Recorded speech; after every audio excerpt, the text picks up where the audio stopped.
जीवे नहीं दे तू हमरा तो हर श्रृंगार गए। जीवे नहीं दे तू हमरा तो हर श्रृंगार गए।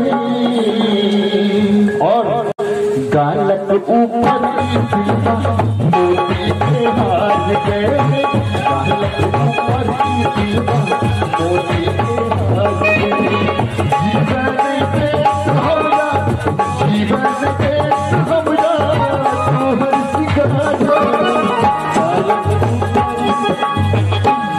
आज तो साथ में दिलवानी चाहवा पड़ते हैं। अब सोचे कि इतनी दूर हम कते घूम गए हो तेला के हम सब रिक्वेस्ट करब जे सब गोटे हमर ताली से कनी मीठ ताली से स्वागत दियो जते का मनोरंजन करे होते करते। गायक ऊपर दिलवा मोती के हार गए। गायक ऊपर दिलवा मोती के हार गए।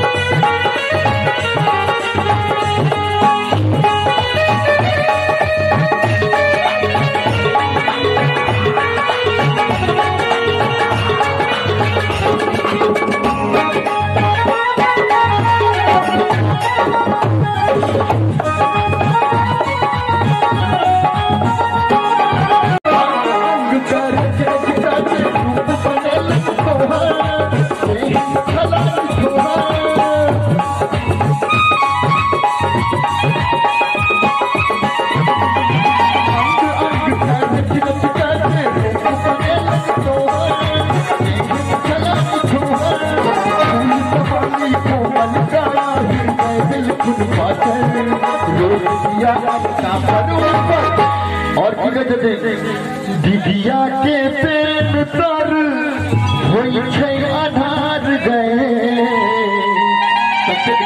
पहला लिखल 40 साल पहले लिखल गीत किए जे यूट्यूब पर रिकॉर्ड में मिले।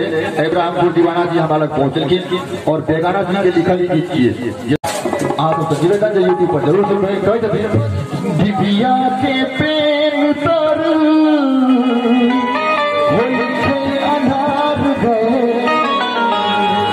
गालक ऊपर पत्थर गोर गाल के ऊपर का तिलवा है तैना दिव्या के प्रेम कर आधार है जिसे कहते हैं। और गालक ऊपर